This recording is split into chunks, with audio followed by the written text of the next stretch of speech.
I look at yours as more than just a film. Yours is like this existential study on life and death and rebirth. And I looked at some of your work as a journalist and some of the things you covered. And plus, you were in Ukraine during the war, and you must have seen some really horrific things. Do you find there's a central theme to the stuff that you film and document? I mean, you could look at some themes like spirituality. I think that there's something about people creating their own realities, creating their own spiritual universe from whatever's around them, whatever mystical experience they happen to be having. I really love seeing it so intimate, so personal. You know, I grew up with religion and this sense of it was someone else's experience passed down through thousands of years, someone else's mystical experience. And I go out into the world and I find people that are having mystical experiences in the present time, and to be a part of that and weave those stories together, those ideas together. Um, yeah, that's what I love to do. I think that's one of the themes. It seems as if from your career you've been close to death. Does that change your reality in terms of your life and how, I don't know, how short it can be and abruptly it can end? Does that kind of add a filter to what you perceive and what you want to perceive in this life? Well, I have experienced it, and I've also come close a few times as well. Uh, I think the more I have those experiences, the longer I live, the more at home I am there with that idea. I remember having when I was maybe 6 or 7, having this deep existential dread around death. And especially lately, uh, with the death of my partner and collaborator in the film, Layla was the producer on this film, the last one that we made together. The realm of death has expanded and become friendly, maybe in a way that it never was before.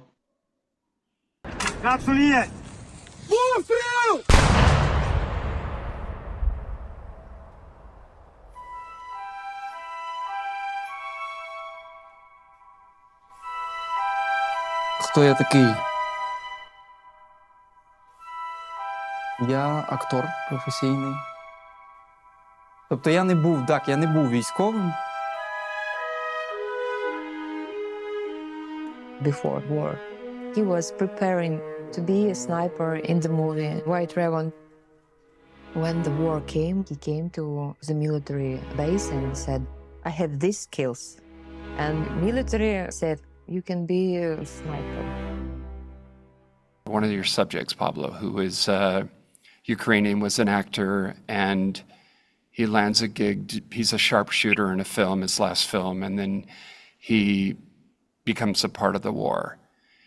And he talks about this, and he mentions that he's there in the forest, and I love this concept. It's very like, this gestalt of being in the jungle or in the not, they don't have jungles there, in the forest, and how he honors the forest.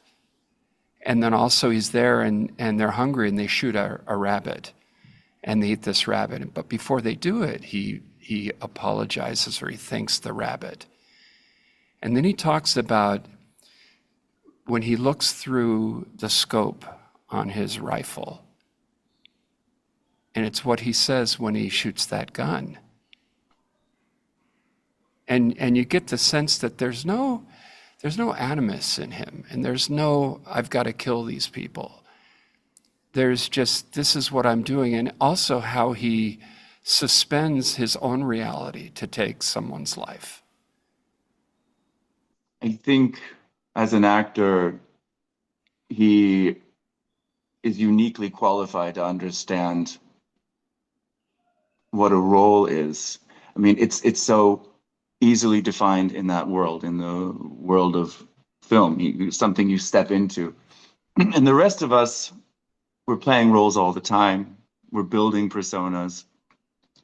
And a lot of the time it's such a natural course of action that we don't see it for the massive creative act that it is. And also this act of separation, this act of kind of tearing ourselves off from the whole, making that claim. There's an illusion in that. And I think that's something that comes up in the film, that comes up for Pavlo when the illusion breaks down, when he allows it to break down. Sometimes it breaks down of its own accord. Sometimes he just takes a deep breath, and there's a moment when that can slip in. And I think we move back and forth. He moves back and forth between these different understandings. I find myself doing that. When he's apologizing to the rabbit, you understand on some level he's apologizing to himself. When you interview someone, you pause, and Andy Warhol talks about the time he would just set a camera up and people begin to reveal who they really are. And you do that in your film. And so many documentary filmmakers don't give the film or the subject the breath to do that. It's as if they're not saying something, it's not important. But I find that in those moments when they aren't saying anything, that's when they say the most. And especially when you have his fiance, when she's talking, and you can see there's that bit of she's very uncomfortable. And people cannot not say anything when there's that moment. They feel they have to fill that space. And you allow that and honor that. And I think that that's a really beautiful quality that you have as a filmmaker. There was a moment when, when she was talking about, we want to live. I think that's what you're referring to, this incredible pregnant pause. And then there was another moment with Pavlo where he was talking about how the physics of a rifle and shooting someone and looking through the scope is so similar to looking through a camera. And he was a photographer before the war, something he really was passionate about. And of course, it's what I do. And he talked about how it's the same physical action and how you're taking the final portrait of the person that you're shooting. And I asked him, because I also believe in asking maybe the question that you've been trained you shouldn't ask by society. I said, will you ever be able to pick up a camera again after this? And there was this incredible, and I think you can see it on the screen. I know you can see it on the screen. The emotions rippling through his face. It was one of the most extraordinary moments that I ever put on film, because there's so much happening and it's dead silence, and the silence was electric. I mean, absolutely filling everything and pushing on this little room that we had. The curfew had already descended. We've blown past that. We're in the middle of a war. And we're in this tiny little room, which is just throbbing with this feeling. And there was a part of me, I knew under normal circumstances, you would stop this thing. You would come in and you would comfort. But there's something so infantilizing about that, because he was having a real experience. And I didn't want to minimize it, and I didn't want to revoke his ability to feel the depths of that. And so I held, and I felt myself holding. I felt myself, and I felt everybody. And people in the room were taking my lead on it, but I just held it. And it took a couple of minutes for him to say the first words after that. But I don't think you'll find an acting performance that surpasses it. Like when in the world, you might find something that, is on that level, but you won't find anything that surpasses that moment, that reality that he was living. Well, it also speaks volumes to how you build trust and how you build that sense of safety for someone to go into that spot, because it's not just him. Це боротьба з тим, щоб не стати тим, кого ти цілиш.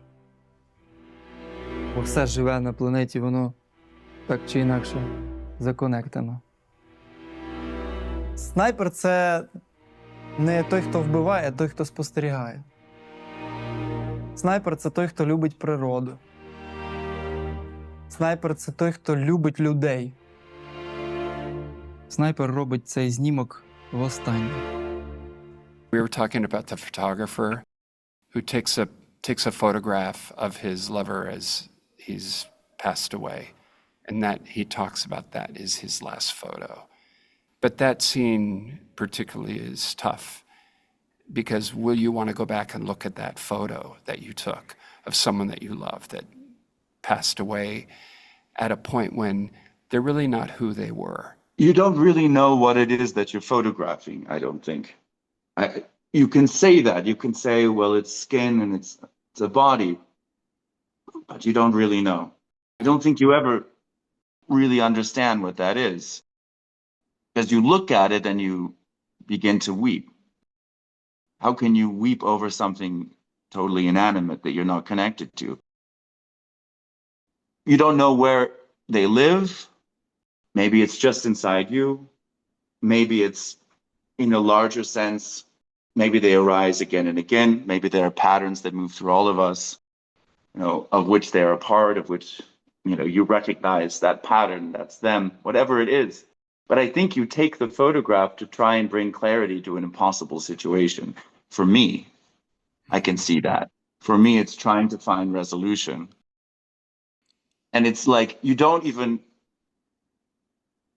maybe you never go back and you look at the photograph.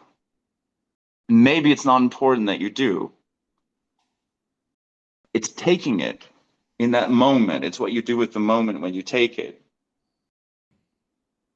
The photograph is a residue of the moment that you're having. It's just what remains. Like the film is the remains of a life that you once lived. It's very artful in the sense that the imagery that you create, and then the subjects are doing the voiceovers.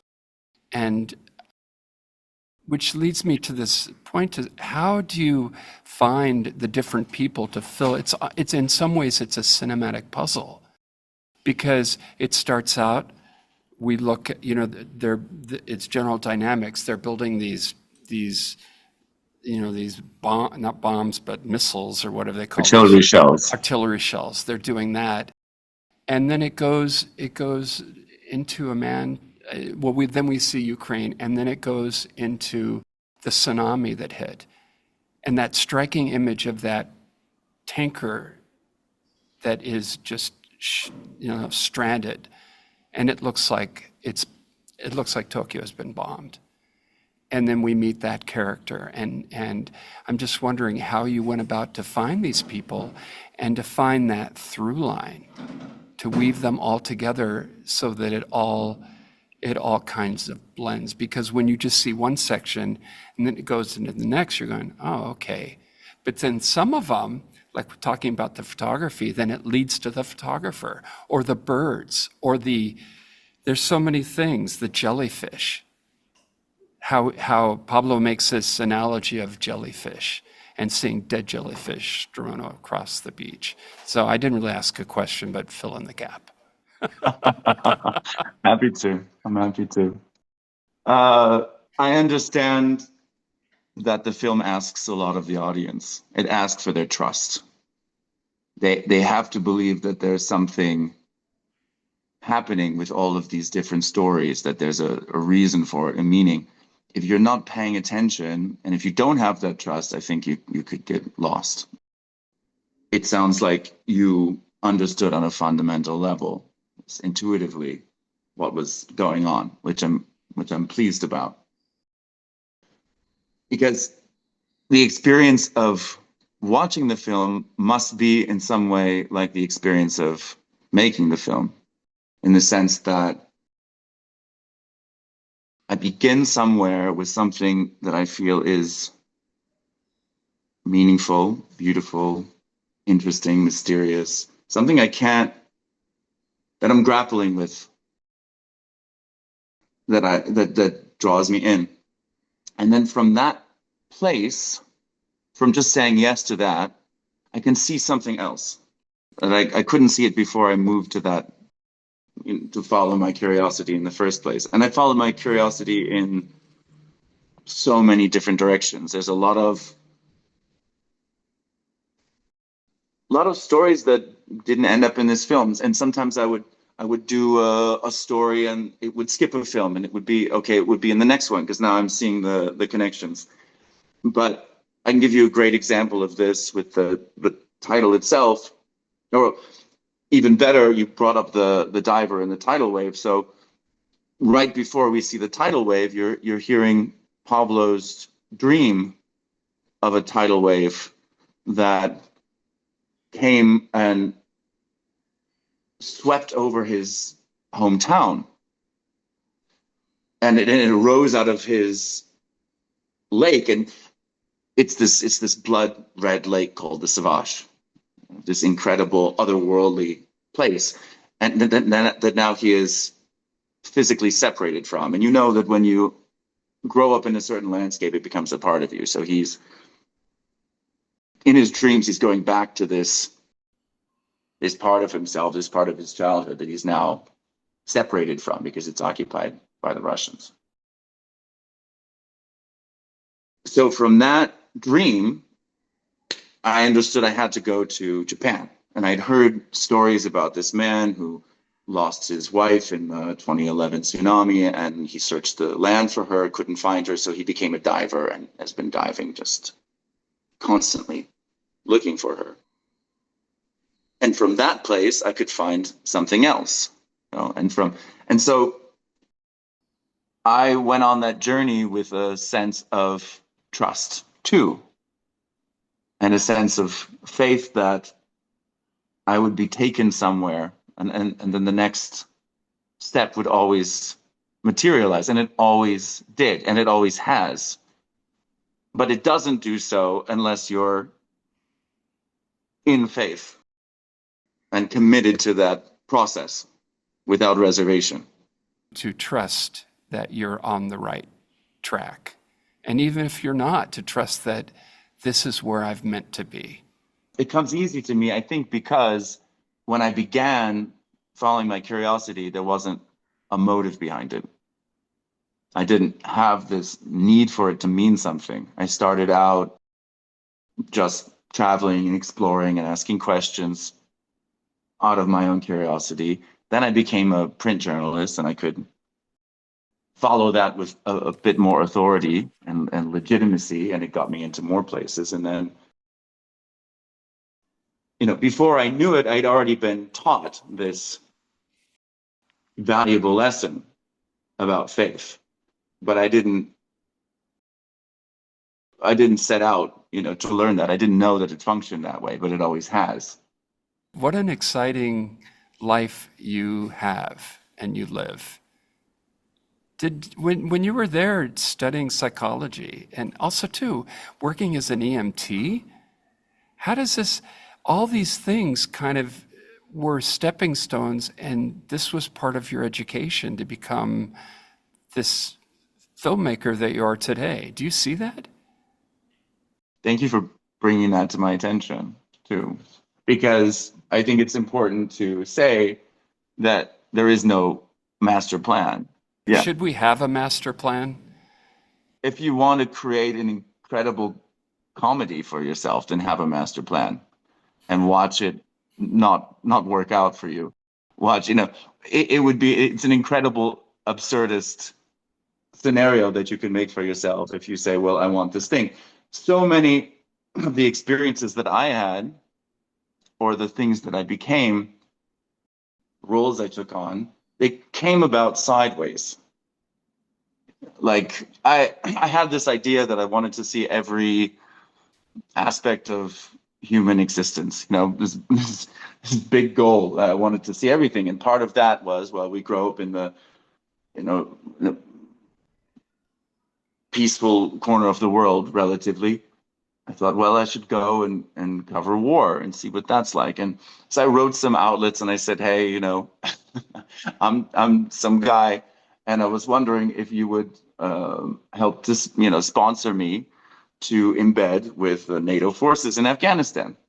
And nobody said yes to that. It was an audacious thing.